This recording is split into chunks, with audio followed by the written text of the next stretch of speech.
장르 불문 재미보자. 한국 영화를 소개해드리는 김신의 김도훈입니다. 반갑습니다. 지금 이 에피소드를 보고 있는 시청자분들은 한국에서 가장 유명한 감독이 누구라고 생각하십니까? 아마도 이제 일본에서는 박찬욱이나 봉준호 감독 같은 이름을 떠올릴 텐데요. 사실 저에게 지금 한국 영화를 대표하는 감독을 단 한 명 뽑으라면 바로 이 감독일 겁니다. 지금 현재 충무로 최고 흥행 감독, 흥행 보증 투표라고 불리는 액션 영화를 전문으로 찍는 류승환 감독입니다. 오늘은 류승환 감독 영화 중에서도 두 편을 골라봤습니다. 한 편은 굉장히 초기작인 다찌마와리 악인이여 지옥행 급행열차를 타라, 그리고 약간 중기작이라고 할 수 있는 베를린입니다.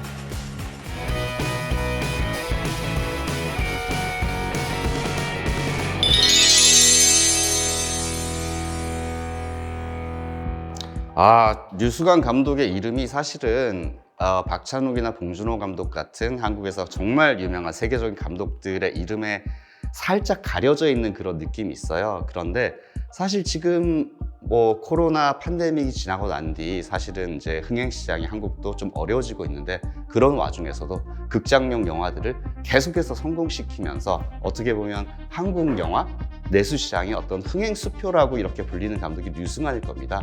2023년도 올해도 류승환 감독의 신작인 밀수가 개봉을 해서 올해 최고의 박스오피스 성적을 거뒀는데요. 자, 류승환 감독에 대해서 설명을 하자면 이분은 사실 뭐라고 할까? 정말 좋은 학교에서 영화를 공부해서 이렇게 정석으로 감독이 된 사람이 아니라 정말 어린 시절부터 비디오 가게에서 수많은 영화들을 보며 영화광으로 자랐습니다. 그리고 이후에 박찬욱 감독 같은 이런 감독들의 조감독으로 일을 하기 시작하면서 본격적으로 이제 영화계에 들어오게 됩니다. 근데 2000년도에 류승환 감독이 첫 번째 데뷔작을 내놓습니다. 그 영화가 바로 죽거나 혹은 나쁘거나라는, 정말 어떻게 보면 한국 영화 역사상 굉장히 역사적인 데뷔작이라고 할 수 있어요. 근데 이 영화가요, 그 2000년대 당시에 한국 시장에서 센세이션을 불러일으켰습니다. 그 이유가 뭐냐면, 그 다른 감독들은 이미 이제 완성된 어떤 시나리오를 가지고 영화를 만들어서 큰 대자본 그리고 큰 회사의 투자를 받아서 이렇게 개봉하는 경우가 대부분이었습니다. 근데 류승환 감독은 자신이 그냥 독립영화 시절 만들었던 몇 편의 단편들을 이어 붙여서 이 죽거나 혹은 나쁘거나라는 이 액션 영화를 내보내게 됩니다. 그리고 독립영화로서는 정말 놀랍게도 전국에서 큰 흥행을 기록하면서 그 시절부터 류승환 감독은 한국 영화에서 가장 추후가 기대될 만한 그런 어떤 그 영화 감독으로 이제 시작을 하게 됩니다. 근데 류승환 감독의 특징을 좀 말씀드려야 될 것 같습니다. 류승환 감독은 이를테면 액션 영화에 정말 특화가 된 감독입니다. 류승환 감독이 항상 얘기하는데요. 이제 그가 젊은 시절에 좋아했던 대부분의 영화들이 이를테면 이제 홍콩 액션 영화라든지 그리고 헐리우드 영화들이었습니다. 그래서 류승환 감독이 이제 데뷔한 이후부터 그렇다면 한국 영화도 과연 헐리우드 영화 혹은 홍콩 액션 영화에 맞먹는 그런 훌륭한 액션 영화를 과연 만들 수 있을 것인가?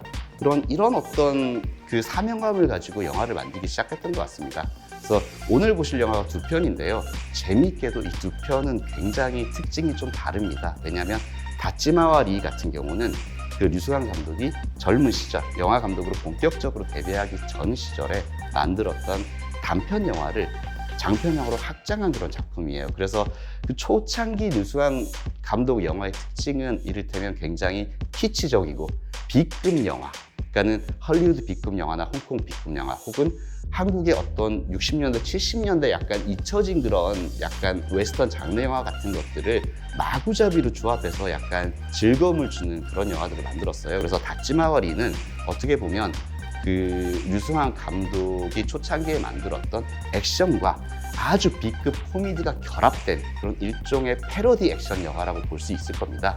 그래서 사실 다찌마와리를 보시면서 약간 낯선 느낌을 받으실 수도 있을 텐데요. 그것은 이 다찌마와리가 한국 영화에 익히 익숙한 그런 그 만듦새가 아니라 정말로 사람들을 웃기기 위해서 약간 패러디를, 영화 장르 자체를 패러디하면서 만든 영화들이라서 그렇습니다.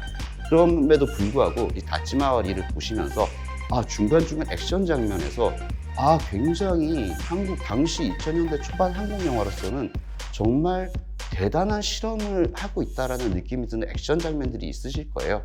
다찌마어리는 이제 그런 부분들을 즐기시면서 보시면 됩니다. 이제 류승환 감독은 자신의 어떤 액션 영화를 만드는 어떤 기술 같은 것들을 계속해서 실험을 해 나갑니다. 그러다가 마침내 모든 비평가들과 관객들이 동시에 입을 모아서 걸작이라고 하는 작품들이 나오기 시작합니다. 제 생각에는 그 첫 번째 류승환 영화가 바로 오늘 말씀드린 베를린인 것 같습니다. 이 베를린이라는 영화는 참 재미있습니다. 어떤 내용이냐면요, 뭐 하정우라든지 한석규라든지 전지현 같은 당대 한국의 톱스타가 모두 출연을 합니다. 그런데 재밌게도 이 무대는 베를린이에요. 거기서 북한 스파이들을 잡으려고 그러는 남한 국정원 직원들과 그리고 북한에서 보낸 킬러, 그리고 킬러로부터 목숨을 부지하기 위해서 한국으로 전향하려고 하는 그런 북한 스파이 커플을 주인공으로 다룹니다. 근데 이게 왜 재밌는 부분이냐면요, 사실상 한국 영화에서 북한군 혹은 북한 스파이를 영화의 주인공으로 내세운 사례가 그 이전에는 거의 없었습니다. 아마도 그런 사례로서 제가 최초로 말씀드릴 수 있는 영화는 1999년에 개봉해서 한국형 블록버스터의 포문을 열었다라고 말해지는 강재규 감독의 역사적인 영화죠. 쉴이라는 액션 영화가 있습니다. 거기서 주인공인 한국의 국가정보원과 그리고 그와 사랑에 빠진 북한 스파이의 이야기를 다룹니다. 그러면서 북한 스파이인 여성 주인공을 어떻게 보면 슬픈 사랑의 주인공으로 제시했던 첫 번째 영화가 쉴이었습니다. 1980년대, 90년대까지만 해도 사실 80년대 한국은 이제 군사 독재 정권의 하에 있었습니다. 그래서 반공이라는 것이 어떻게 보면 국가적으로 가장 중요한 정책이었어요. 그래서 공산주의 혹은 북한군 혹은 북한 사람들을 어떻게 보면 영화의 주인공으로 다루거나 어떤 윤리적인 어떤 다양한 문제를 가진 깊이 있는 캐릭터로 만드는 것 자체가 사실은 불가능했습니다. 그런데 1990년대 가면서 이제 한국이 군사 독재 정권에서 문민정부로 바뀌고 90년대는 정말 많은 일들이 있었습니다. 일본 문화가 본격적으로 개방되기 시작한 것도 90년대였고요. 그러면서 북한과의 어떤 화해 무드가 조금씩 시작이 되기 시작합니다. 그러면서 1999년도에 쉴이가 마침내 이제 북한인 여성 캐릭터를 영화의 주인공으로 내세우면서 어떻게 보면 그동안 그 이전의 한국 영화에 있어서 금기시되었던 어떤 소재 하나를 새롭게 제시했다라고 볼 수 있을 것 같습니다. 그러나 그 이후에도 어떻게 보면 이제 북한 정보원이나 북한군을 어떻게 보면 굉장히 깊이 있는 영화의 특히나 이런 블록버스터의 주인공으로 만드는 것은 사실 불가능한 일이었거든요. 그런데 베를린 같은 경우는 그것을 본격적으로 해냅니다. 그러니까 당시 한국에서 가장 떠오르던 남자 배우인 하정우와 이미 슈퍼스타였던 전지현 두 사람을 북한군의 지령으로부터 도망쳐서 남한으로 전향하고 싶어하는 그런 스파이 커플로 이렇게 캐릭터를 만들므로써 어떻게 보면 관객들이 한국 영화의 블록버스터를 보면서 북한 캐릭터에게 감정적으로 굉장히 깊게 이입하는 그런 영화를 만들어낸 겁니다. 그러니까 베를린은 뭐 정치 역사적인 부분에 있어서도 한국 블록버스터의 어떤 새로운 기준을 세웠다라고 볼 수 있을 것 같습니다. 그런데 또 재미있는 부분이 있죠. 베를린 이후에도 사실 이제 북한군 혹은 이제 북한 정보원이라든지 이런 북한 캐릭터들을 영화의 주인공으로 다룬 영화들이 한국 영화 시장에 꽤 나왔습니다. 가장 중요하게 언급할 수 있을 만한 영화가 그 한국의 슈퍼스타죠. 정우성 씨가 출연했던 강철비라는 블록버스터 시리즈가 있습니다.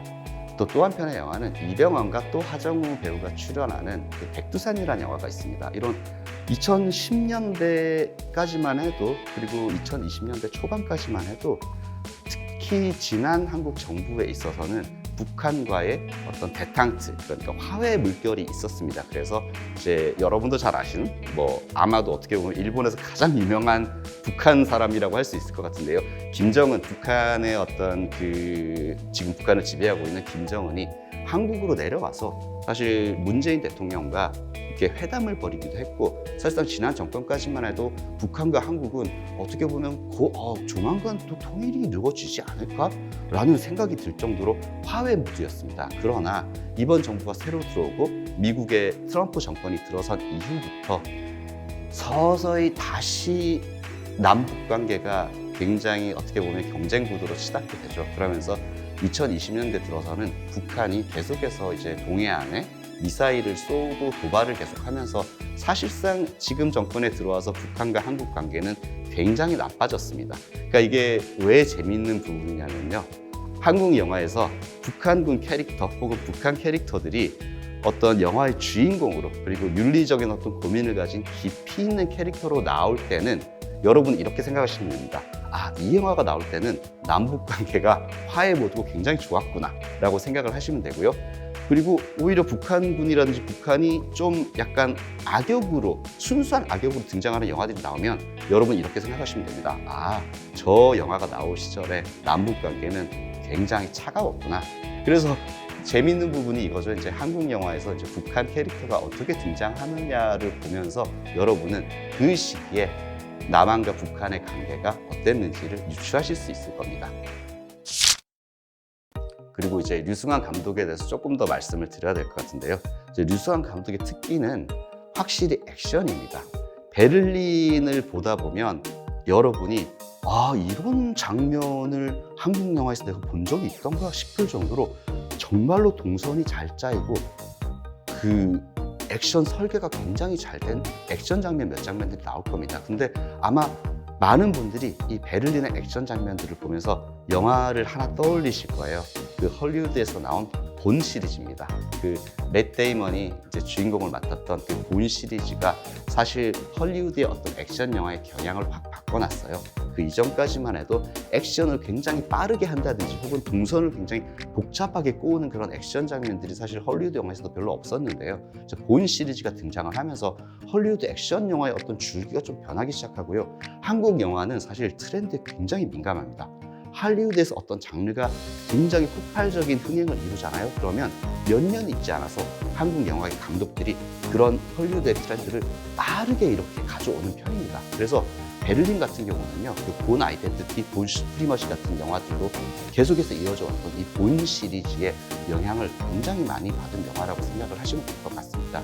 그리고 중간중간에 어떻게 보면 이제 특수효과가 굉장히 많이 접합된 굉장히 대규모의 액션 씬들을 몇 장면 보실 수 있을 거예요.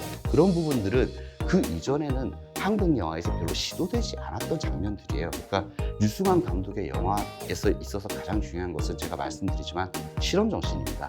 매번 영화를 만들 때마다 그 이전에 한국 영화들이 해내지 못했던 어떤 스펙타클 그리고 액션 장면을 관객들에게 선물하기 위해서 류승환 감독은 정말 최선을 다하는 장르 영화 감독이에요. 그래서 약간 류승환 감독이 박찬호 감독이나 봉준호 감독처럼 사실상은 이제 한국 국내에서는 그들보다 더 좋은 흥행 성적을 계속해서 기록하고 있음에도 불구하고 전 세계적인 감독이 되지 못한 이유 중에 하나는요. 그의 영화는 순수한 장르 영화이기 때문입니다. 이를테면 이제 봉준호 감독의 영화나 박찬호 감독의 영화는 장르 영화인 동시에 일종의 뭐라고 할까요? 외국 평론가들 그리고 관객들이 굉장히 독특한 점을 찾을 수 있는 그런 굉장히 한국적인 그런 트위스트가 들어있는 그런 예술 영화로서도 이렇게 포함될 수 있는 영화들을 만듭니다. 근데 류승환 감독은 뭐랄까요? 정말이지 나는 액션 영화를 잘 만들어서 이 영화를 보는 관객들에게 최대한의 즐거움을 주겠다라는 그런 어떤 신념 혹은 일념 하나로 정말 달려가는 장르 영화 감독이에요. 그렇기 때문에 베를린 이후에 나온 영화들도 구남도라든지 혹은 부당거래 그런 이미 한국에서 거의 1000만에 가까운 영화들 그 흥행 기록을 세운 영화들을 계속해서 만들어냈는데요. 이 영화들이 사실 국외 시장에 국제 시장에 많이 소개되지 못한 이유 중에 하나도 어떻게 보면 류승환 감독은 한국 관객들을 가장 만족시키기 위한 블록버스터 스펙타클 영화를 만드는데 어떤 최적화되어 있는 감독이기 때문일 겁니다. 한 가지 제가 더 재밌는 사실을 알려드리고 싶은데요. 류승환 감독은 사실은 한국에서 가장 유명한 형제 영화인입니다. 동생인 류승범이 이 다치마와리와 베를린 두 편 연속으로 다 악역으로 등장하는 류승범 배우가 사실은 류승환 감독의 친동생입니다. 그래서 사실 류승범 배우는 초창기에 이제 류승환 감독의 영화에서 약간 악역이라든지 굉장히 개성 있는 역할들을 맡으면서 영화를 시작을 했는데요. 그 이후로는 사실 류승환 감독 영화보다는 다른 훌륭한 감독들의 영화에서 굉장히 개성 있는 캐릭터들을 맡으면서 어떻게 보면 지금 한국에서 가장 독창적인 자신의 연기 세계를 가진 그런 배우가 됐습니다. 이 류승범이라는 배우와 류승환 감독이 서로 형제라는 사실을 알고 영화를 보신다면 조금 이 영화에 대한 결이 달라지실 것 같아요. 그리고 오늘 제가 소개해드린 두 편의 영화는 지금 한국에서 사실상 한국 영화 시장을 이렇게 이제 양쪽에 이고 끌고 가는 그런 한국 최고의 흥행 감독 류승환의 세계를 다양하게 볼 수 있다는 점에서 굉장히 어떻게 보면 두 편을 연속으로 보시면 굉장히 만족스러운 경험이 될 것 같습니다. 골든 한국영화극장 김신혜. 다음 시간에는 여성 중심 서사와 우먼 파워가 돋보이는 영화들로 돌아오겠습니다. 기대해 주세요.